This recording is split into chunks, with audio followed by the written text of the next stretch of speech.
Three Lives by Gertrude Stein. The Good Anna, Part 2. Anna Federner, this good Anna, was of solid lower middle class South German stock.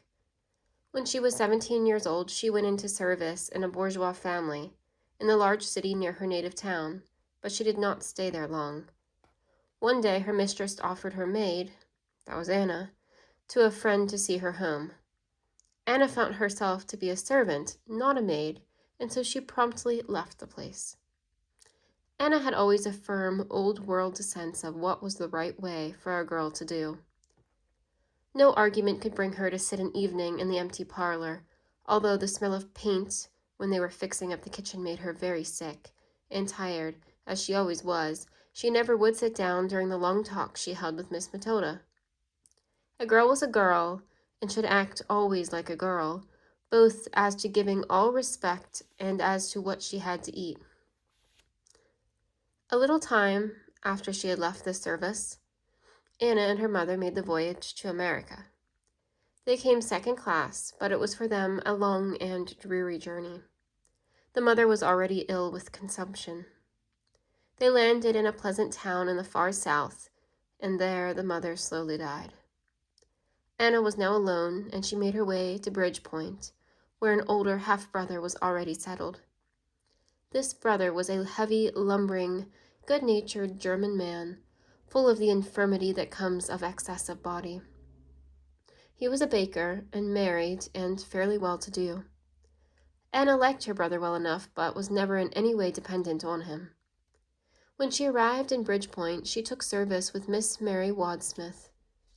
Miss Mary Wadsmith was a large, fair, helpless woman, burdened with the care of two young children. They had been left her by her brother and his wife, who had died within a few months of each other. Anna soon had the household altogether in her charge. Anna found her place with large, abundant women, for such were always lazy, careless, or all helpless, and so the burden of their lives could fall on Anna, and give her just content.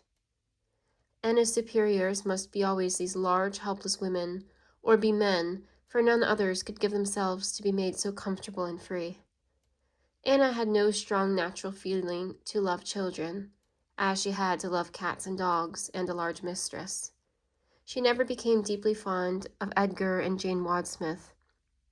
She naturally preferred the boy, for boys love always better to be done for and made comfortable and full of eating, while in the little girl she had to meet the feminine, the subtle opposition, showing so early always in a young girl's nature. For the summer, the Wadsmiths had a pleasant house out in the country, and the winter months they spent in hotel apartments in the city. Gradually it came to Anna to take the whole direction of their movements, to make all the decisions as to their journeyings to and fro, and for the arranging of the places where they were to live. Anna had been with Miss Mary for 3 years when little Jane began to raise her strength in opposition. Jane was a neat, pleasant little girl, pretty and sweet with a young girl's charm, and with 2 blonde braids carefully plaited down her back. Miss Mary, like her Anna, had no strong natural feeling to love children, but she was fond of these 2 young ones of her blood, and yielded docilely to the stronger power in the really pleasing little girl. Anna always preferred the rougher handling of the boy, while Miss Mary found the gentle force and the sweet domination of the girl to please her far better. In the spring, when all the preparations for the moving had been made, Miss Mary and Jane went together to the country home, and Anna, after finishing up the city matters, was to follow them in a few days with Edgar, whose vacation had not yet begun. Many times during the preparations for this summer, Jane had met Anna with sharp resistance and opposition to her ways. It was simple for little Jane to give unpleasant orders, not from herself, but from Miss Mary, large, docile, helpless Miss Mary Wadsmith, who could never think out any orders to give Anna from herself. Anna's eyes grew so slowly sharper, harder, and her lower teeth thrust a little forward, and pressing strongly up, framed always more slowly the "Yes, Miss Jane," to the quick "Oh, Anna, Miss Mary says she wants you to do it so." On the day of their migration, Miss Mary had been already put into the carriage. "Oh, Anna," cried little Jane, running back into the house, "Miss Mary says that you are to bring along the blue dressings out of her room and mine." Anna's body stiffened. "We never use them in the summer, Miss Jane," she said thickly. "Yes, Anna, but Miss Mary thinks it would be nice, and she told me to tell you not to forget. Goodbye." And the little girl skipped lightly down the steps into the carriage, and they drove away. Anna stood still on the steps, her eyes hard and sharp and shining, and her body and her face stiff with resentment. And then she went into the house, giving the door a shattering slam. Anna was very hard to live with in those next 3 days. Even Baby, the new puppy, the pride of Anna's heart, a present from her friend the widow, Miss Lentman, even this pretty little black and tan felt the heat of Anna's scorching flame. And Edgar, who had looked forward to these days, to be for him filled full of freedom and of things to eat, he could not rest a moment in Anna's bitter sight.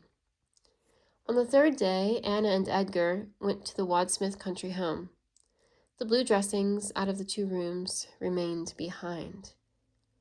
All the way, Edgar sat in front with the colored man and drove. It was an early spring day in the south. The fields and woods were heavy from the soaking rains. The horses dragged the carriage slowly over the long road, sticky with brown clay and rough with masses of stones thrown here and there to be broken and trodden into place by passing teams. Over and through the soaking earth was the feathery new spring growth of little flowers, of young leaves and of ferns. The treetops were all bright with reds and yellows, with brilliant gleaming whites and gorgeous greens. All the lower air was full of the damp haze rising from heavy soaking water on the earth, mingled with a warm and pleasant smell from the blue smoke of the spring fires in all the open fields. And above all this was the clear upper air and the songs of birds and the joy of sunshine and of lengthening days. The languor and the stir, the warmth and weight and the strong feel of life from the deep centers of the earth that comes always with the early soaking spring when it is not answered with an active, fervent joy, gives always anger, irritation, and unrest. To Anna alone there in the carriage, drawing always nearer to the struggle with her mistress, the warmth, the slowness, the jolting over stones, the steaming from the horses, the cries of men and animals and birds, and the new life all around about were simply maddening. "Baby, if you don't lie still, I think I'll kill you. I can't stand it any more like this." At this time, Anna, about 27 years of age, was not yet all thin and worn. The sharp bony edges and corners of her head and face were still rounded out with flesh.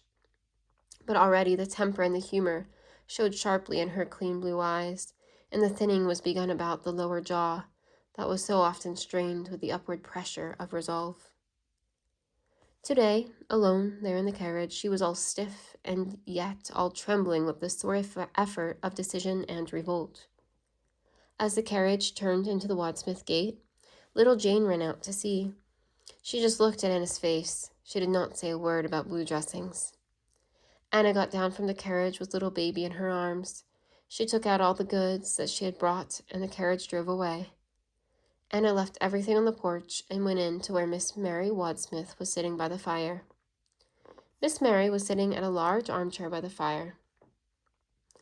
All the nooks and crannies of the chair were filled full of her soft and spreading body. She was dressed in a black satin morning gown. The sleeves, great monsters of things, were heavy with the mass of her soft flesh. She sat there always, large, helpless, gentle. She had a fair, soft, regular, good-looking face with pleasant, empty, gray-blue eyes and heavy, sleepy lids. Behind Miss Mary was the little Jane, nervous and jerky with excitement as she saw Anna come into the room. "Miss Mary," Anna began. She had stopped just within the door, her body and her face stiff with repression, her teeth closed hard and the white lights flashing sharply in the pale, clean blue of her eyes. Her bearing was full of the strange coquetry of anger and of fear, the stiffness, the bridling, the suggestive movement underneath the rigidness of forced control, all the queer ways the passions have to show themselves all one. "Miss Mary," The words came slowly, with thick utterance and with jerks, but always firm and strong. "Miss Mary, I can't stand it any more like this. When you tell me anything to do, I do it. I do everything I can, and you know I work myself sick for you. The blue dressings in your room makes too much work to have for summer. Miss Jane don't know what work is. If you want to do things like that, I go away." Anna stopped still. Her words had not the strength of meaning they were meant to have, but the power in the mood of Anna's soul frightened and awed Miss Mary through and through. Like in all large and helpless women, Miss Mary's heart beat weakly in the soft and helpless mass it had to govern. Little Jane's excitement had already tried her strength. Now she grew pale and fainted quite away. "Miss Mary!"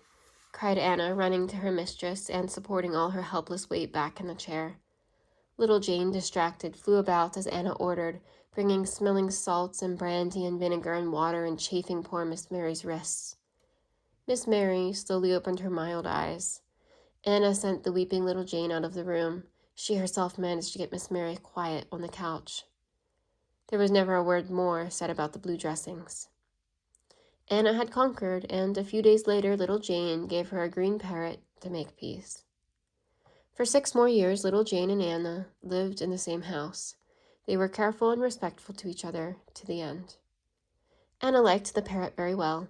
She was fond of cats, too, and of horses, but best of all animals, she loved the dog, and best of all dogs, little Baby, the first gift from her friend, the widow, Miss Lentman.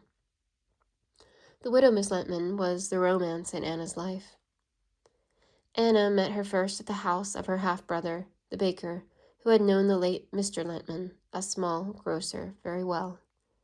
Mrs. Lentman had been, for many years, a midwife. Since her husband's death, she had herself and 2 young children to support. Mrs. Lentman was a good-looking woman. She had a plump, well-rounded body, clear olive skin, bright, dark eyes, and crisp, black curling hair. She was pleasant, magnetic, efficient, and good. She was very attractive, very generous, and very amiable. She was a few years older than our good Anna, who was soon entirely subdued by her magnetic, sympathetic charm. Mrs. Lentman, in her work, loved best to deliver young girls who were in trouble. She would take those into her own house and care for them in secret, till they could guiltlessly go back home or back to work, and then slowly pay her the money for their care. And so, through this new friend, Anna led a wider and more entertaining life, and often she used up her savings in helping Mrs. Lentman through those times when she was giving very much alone than she got. It was through Mrs. Lentman that Anna met Dr. Sonjin, who employed her when at last it had to be that she must go away from her Miss Mary Wadsmith. During the last years with her Miss Mary, Anna's health was very bad, as indeed it always was from that time on until the end of her strong life. Anna was a medium-sized, thin, hard-working, worrying woman. She had always had bad headaches, and now they came more often and more wearing. Her face grew thin, more bony and more worn. Her skin stained itself pale yellow, as it does with working, sickly women, and the clear blue of her eyes went pale. Her back troubled her a good deal, too. She was always tired at work, and her temper grew more difficult and fretful. Miss Mary Wadsmith often tried to make Anna see a little to herself and get a doctor, and the little Jane, now blossoming into a pretty, sweet young woman, did her best to make Anna do things for her good. Anna was stubborn always to Miss Jane, and fearful of interference in her ways. Miss Mary Wadsmith's mild advice she easily could turn aside. Mrs. Lentman was the only one who had any power over Anna. She induced her to let Dr. Sonjin take her in his care. No one but a Dr. Sonjin could have brought a good and German Anna first to stop her work and then submit herself to her operation, but he knew so well how to deal with the German and poor people. Cheery, jovial, hearty, full of jokes that made much fun, and yet were full of simple common sense and reasoning courage, he could persuade even a good Anna to do things that were for her own good. Edgar had now been for some years away from home, first at a school and then at work to prepare himself to be a civil engineer. Miss Mary and Jane promised to take a trip for all the time that Anna was away, and so there would be no need for Anna's work, nor for a new girl to take Anna's place. Anna's mind was thus a little set at rest. She gave herself to Mrs. Lentman and the doctor to do what they had thought best to make her well and strong. Anna endured the operation very well and was patient, almost docile, in the slow recovery of her working strength. But when she was once more at work for her Miss Mary Wadsmith, all the good effect of these several months of rest were soon worked and worried well away. For all the rest of her strong working life, Anna was never really well. She had had bad headaches all the time, and she was always thin and worn. She worked away her appetite, her health, and her strength, and always for the sake of those who begged her not to work so hard. To her thinking, in her stubborn, faithful German soul, this was the right way for a girl to do. Anna's life with Miss Mary Wadsmith was now drawing to an end. Miss Jane, now altogether a young lady, had come out into the world. Soon she would become engaged and then be married, and then perhaps Miss Mary Wadsmith would make her home with her. In such a household, Anna was certain that she would never take a place. Miss Jane was always careful and respectful and very good to Anna, but never could Anna be a girl in a household where Miss Jane would be the head. This much was very certain in her mind, and so these last 2 years with her Miss Mary were not as happy as before. The change came very soon. Miss Jane became engaged, and in a few months was to marry a man from out of town, from Curden, an hour's railway ride from Bridgepoint. Poor Miss Mary Wadsmith did not know the strong resolve Anna had made to live apart from her when this new household should be formed. Anna found it very hard to speak to her Miss Mary of this change. The preparations for the wedding went on day and night. Anna worked and sewed hard to make it all go well. Miss Mary was much fluttered, but content and happy, with Anna to make everything so easy for them all. Anna worked so all the time to drown her sorrow and her conscience too, for somehow it was not right to leave Miss Mary so. But what else could she do? She could not live as her Miss Mary's girl in a house where Miss Jane would be the head. The wedding day grew always nearer. At last it came and passed. The young people went on with their wedding trip, and Anna and Miss Mary were left behind to pack up all the things. Even yet, poor Anna had not had the strength to tell Miss Mary her resolve, but now it had to be. Anna, every spare minute, ran to her friend, Miss Lentman, for comfort and advice. She begged her friend to be with her when she told the news to Miss Mary. Perhaps if Mrs. Lentman had not been in Bridgepoint, Anna would have tried to live in the new house. Mrs. Lentman did not urge her to do this thing, nor even give her this advice, but feeling for Mrs. Lentman as she did made even faithful Anna not quite so strong in her dependence on Miss Mary's need as she would otherwise have been. Remember, Mrs. Lentman was the romance in Anna's life. All the packing was now done, and in a few days Miss Mary was to go for the new house, where the young people were ready for her coming. At last, Anna had to speak. Mrs. Lentman agreed to go with her and to help make the matter clear to poor Miss Mary. The two women came together to Miss Mary Wadsmith, sitting placid by the fire in the empty living room. Miss Mary had seen Mrs. Lentman many times before, and so her coming in with Anna raised no suspicion in her mind. It was very hard for the two women to begin. It must be very gently done, this telling to Miss Mary of the change. She must not be shocked by suddenness or with excitement. Anna was all stiff and inside all a-quiver with shame, anxiety, and grief. Even courageous Mrs. Lentman, efficient, impulsive, and complacent as she was, and not deeply concerned in the event, felt awkward, abashed, and almost guilty in that large, mild, helpless presence. And at her side, to make her feel the power of it all, was the intense conviction of poor Anna, struggling to be unfeeling, self-righteous, and suppressed. "Miss Mary," said Anna when things had to come. They came always sharp and short. "Miss Mary, Mrs. Lentman has come here with me, so I can tell you about not staying with you there in Curden. Of course, I go help you to get settled, and then I think I come back and stay right here in Bridgepoint. You know my brother. He is here, and all his family, and I think it would be not right to go away from them so far, and you know you don't want me to go so much, Miss Mary, when you are all together there in Curden." Miss Mary Wadsmith was puzzled. She did not understand what Anna meant by what she had said. "Why, Anna, of course you can come to see your brother whenever you like, and I will always pay your fare. I thought you understood all about that, and we will be very glad to have your nieces come to stay with you as often as they like. There will always be room enough in a big house like Mr. Goldthwaite's." It was now for Mrs. Lentman to begin her work. "Miss Wadsmith does not understand just what you mean, Anna," she began. "Miss Wadsmith, Anna feels how good and kind you are, and she talks about it all the time, and what you do for her in every way you can. And she's very grateful and never would want to go away from you. Only she thinks it would be better now that Mrs. Goldthwaite has this new big house and will want to manage it in her own way. She thinks perhaps it would be better if Mrs. Goldthwaite had all new servants with her to begin with, and not a girl like Anna, who knew her when she was a little girl. That is what Anna feels about it now. And she asked me, and I said to her that I thought it would be better for you all, and you knew she liked you so much and that you were so good to her, and you would understand how she thought it would be better in the new house if she stayed on here in Bridgepoint, anyway, for a little while until Mrs. Goldthwaite was used to her new house. Isn't that it, Anna, that you wanted Mrs. Wadsmith to know?" "Oh, Anna," said Miss Mary Wadsmith, very slowly and in a grieved tone of surprise that was very hard for the good Anna to endure. "Oh, Anna, I didn't think that you would ever want to leave me after all these years." "Miss Mary," it came in one tense, jerky burst. "Miss Mary, it's only working under Miss Jane now would make me leave you so. I know how good you are, and I work myself sick for you, and for Mr. Edgar, and for Miss Jane, too. Only Miss Jane, she will want everything different from the way that we always did. And you know, Miss Mary, I can't have Miss Jane watching me all the time, and every minute something new. Miss Mary, it would be very bad, and Miss Jane don't really want me to come with you to the new house. I know that all the time.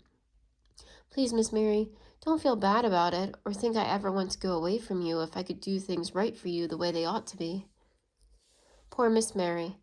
Struggling was not a thing for her to do. Anna would surely yield if she would struggle, but struggling was too much work and too much worry for peaceful Miss Mary to endure. If Anna would do so, she must. Poor Miss Mary Wadsmith sighed, looked wistfully at Anna, and then gave it up. "You must do as you think best, Anna," she said at last, letting all of her soft self sink back into the chair. "I am very sorry, and so I am sure will be Miss Jane when she hears what you have thought it best to do. It was very good of Mrs. Lentman to come with you, and I am sure she does it for your good. I suppose you want to go out a little now. Come back in an hour, Anna, and help me to go to bed." Miss Mary closed her eyes and rested still and placid by the fire. The two women went away. This was the end of Anna's service with Miss Mary Wadsmith, and soon her new life taking care of Dr. Shonjen was begun.